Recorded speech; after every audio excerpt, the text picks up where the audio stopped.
अस्सलाम वालेकुम dear students. शुरू करता हूँ अल्लाह ताला के पाक नाम से जो बड़ा मेहरबान और नहायत रहम करने वाला है। आज हम जिस मौजू पर बात करेंगे वो है काफिया और रदीफ। इस लेक्चर से पहले मतला और मक्तब पर तफसील से बात हो चुकी है और मेरा वो लेक्चर यूट्यूब चैनल पे मौजूद है, वो ज़रूर देख लीजिएगा। ये उसी का हिस्सा है। मतला मक्ता काफिया और रदीफ का बरमहल इस्तेमाल कलाम को खूबसूरत बनाता है। इनको शेरी इस्तिलाहात में इनका शुमार होता है और आपके फर्स्ट ईयर में ये MCQs पर इस पर 5 नंबर पर मतला मक्ता काफिया और रदीफ पर 5 नंबर पर मुश्किल सवाल होगा। 5 नंबर MCQs में वो पूछे जाएंगे और इसके बाद नसरी इस्तिलाहात या अदबी इस्तिलाहात जिनको कहते हैं तस्वीर, इस्तारा, तनवीर, उन पर भी 5 नंबर का सवाल आता है। तो आज हम सिर्फ काफिया और रदीफ पर बात करेंगे। मतला और मक्ता पर पहले बात हो चुकी है। आपके लिए 5 नंबर की तैयारी के लिए ये लेक्चर बहुत मुफीद है। सबसे पहले इसका काफिया का हम लुग़वी मैंने देखते हैं, वो मैं मतलब जो डिक्शनरी में बयान किया गया हो, पीछे आने वाला, पै दर पै आने वाला। और काफिया अरबी ज़बान का लफ्ज़ है। इस्तिलाही मफ़हूम देखते हैं। ऐसे हम वज़न अल्फाज जो पाबंद नज़म, गज़ल या कसीदे के पहले शेर के दोनों मिसरों जबकि बाकी इशार के सिर्फ दूसरे मिसरे में इस्तेमाल हों। देखें कि पाबंद नज़म की बात की गई है, गज़ल और कसीदे की। बाकी जो शायरी की किस्में हैं या आज़ाद नज़म है उसमें ये शर्त नहीं है। पाबंद नज़म ऐसी नज़म होती है जिसमें काफ़ी रदीफ की पाबंदी होती है, मिसरे बराबर होते हैं। और गज़ल और कसीदे में ये पहले शेर के दोनों मिसरों जबकि बाकी इशार के सिर्फ दूसरे मिसरे में इस्तेमाल हो। मिसाल के तौर पर मैं एक शेर बोलता हूँ कि दूसरा कौन है जहाँ तू है, कौन जाने तुझे कहाँ तू है। अब ये जहाँ और कहाँ जो है ये देखिए, हम वज़न अल्फाज है एक जैसा छोड़ देते हैं, ये काफिया है। जहाँ और कहाँ, वैसे तो ये लफ्ज़ तो अलग अलग है लेकिन इनका साउंड एक है, तो इसलिए ये काफिया होंगे। तो तारीफ के रूप से भी देखें कि पाबंद नज़म, गज़ल या कसीदे के पहले शेर के दोनों मिसरों में काफिया मौजूद होगा। ये मतलब ये होता है नज़म, गज़ल या कसीदे का पहला शेर। दूसरा कौन है जहाँ तू है, कौन जाने तुझे कहाँ तू है। ये जहाँ और कहाँ जो आ रहा है ये पहले शेर में, ये दोनों मिसरों में ये काफिया मौजूद है। अब इसका नेक्स्ट शेर देखें आप। फर्स्ट शेर की नज़म के ये हम के शार हैं कि लाख पर्दों में है तू बेपर्दा, तो दूसरा शेर है। अब देखें तीसरा मिसरा बनता है लेकिन इसमें कोई काफिया रदीफ नहीं है, लेकिन चौथे मिसरे में फिर आएगा 100 निशानों पे बेनिशां तू है। तारीफ की रूह से भी पहले शेर के दोनों मिसरे में आएगा जबकि बाकी शार के हर दूसरे मिसरे में, जैसे मैंने बोला कि लाख पर्दों में है तू बेपर्दा में कोई भी काफिया नहीं आया, लेकिन जब चौथा मिसरा बोला उसका दूसरा शेर बोला, दूसरे शेर का दूसरा मिसरा बोलता हूँ लाख पर्दों में तू बेपर्दा, 100 निशानों पे बेनिशां तू है। अब जहाँ, कहाँ और निशान ये काफिया है। पाबंद नज़म, गज़ल या कसीदे में काफिया होना जरूरी है। इसमें काफिया जरूर होगा लेकिन जो आज़ाद नज़म होगी उसमें इसकी पाबंदी नहीं है और ये रदीफ से पहले आता है। काफिया हमेशा रदीफ से पहले आएगा, रदीफ आखिर में आएगी। और एक लफ्ज़ पर मुश्तमिल होता है, जैसे जहाँ, कहाँ और वहाँ आपको बताया ये एक ही लफ्ज़ पर है, लेकिन जो उसके बाद लफ्ज़ आ रहा है यही शेर दोबारा देखें। दूसरा कौन है जहाँ तू है, कौन जाने तुझे कहाँ तू है। जहाँ और कहाँ तो काफिया है लेकिन एक ही लफ्ज़ पर मुश्तमिल है। ये जो इसके आगे आ रहा है आखिर में तू है कि जो तकरार है ये रदीफ है।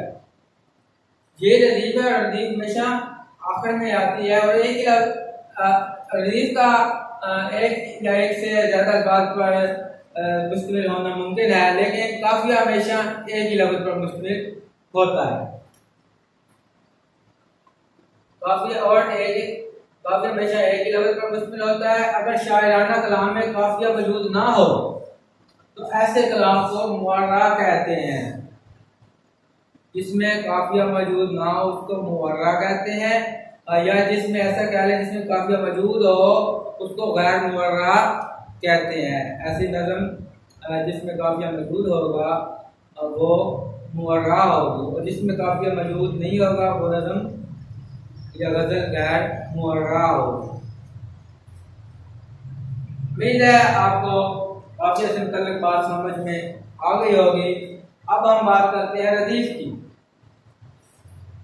रदीफ के लुग़वी मैंने घोड़े पर बैठे दो सवारों में से पिछला सवार,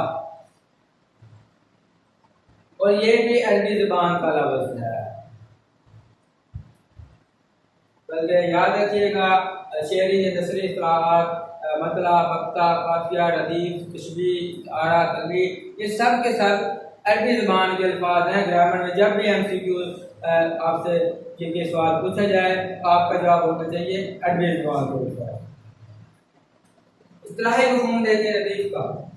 इस्तिलाह में बार बार दोहराए जाने वाले अल्फाज जो पाबंद नज़म गज़ल या कसीदा के पहले शेर के दोनों मिसरों में जबकि बाकी अशार के सिर्फ दूसरे मिसरे में इस्तेमाल होते हैं, वो क्या है? रदीफ है।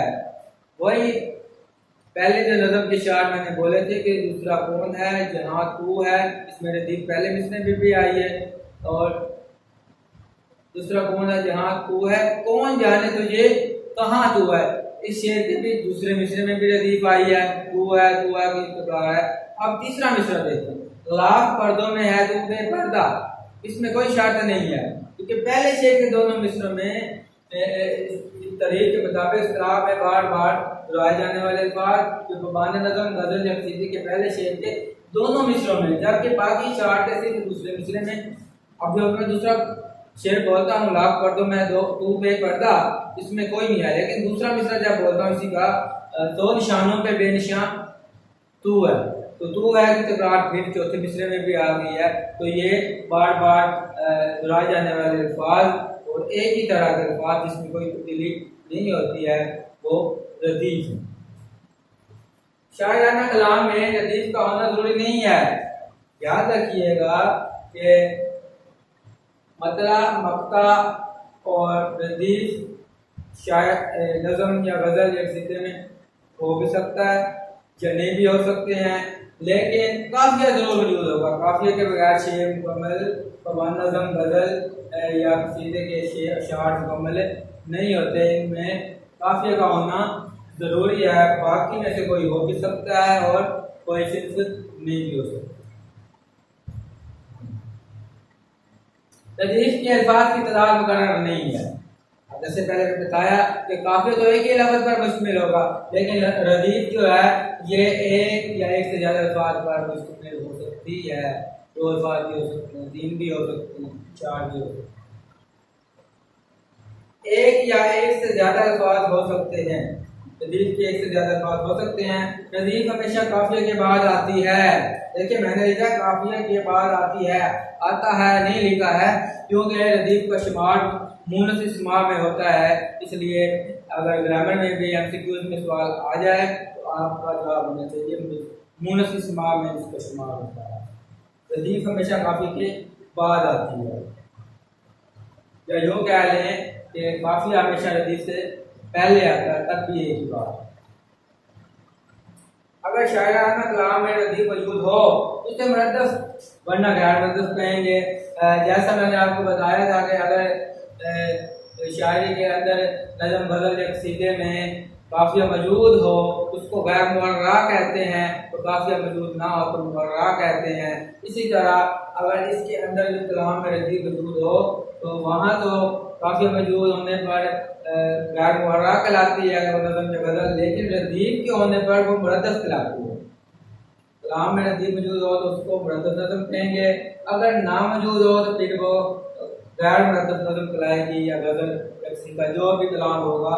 अगर उसमें रदीफ मौजूद होगा तो मुरद्दफ, अगर नहीं होगा रदीफ मौजूद होगी तो मुरद्दफ, अगर रदीफ मौजूद नहीं होगी तो गैर मुरद्दफ कहेंगे। रदीफ का शुमार मूनस इस्मा में होता है, ये बात भी आपको बता दी है। यही को ज़्यादा ज़रूरी बातें थी जो MCQs में बार बार आ जाती हैं। अगर आप ये अच्छी तरह इसकी तारीफ और ये जो मैंने आपको पॉइंट बताए हैं ज़हन नशीन कर लेते हैं तो फिर मेरे ख्याल में ये सवाल आपका 5 नंबर इससे पहले मतलब मकतबा वीडियो लेक्चर हुआ ये आपको कन्फर्म है। तो फ़खर भट्टी के नाम से मेरा यूट्यूब चैनल जरूर सब्सक्राइब करें ताकि मज़ीद आने वाली नई वीडियोस आपको मिलती रहें। दुआओं में याद रखिएगा। अल्लाह हाफ़िज़।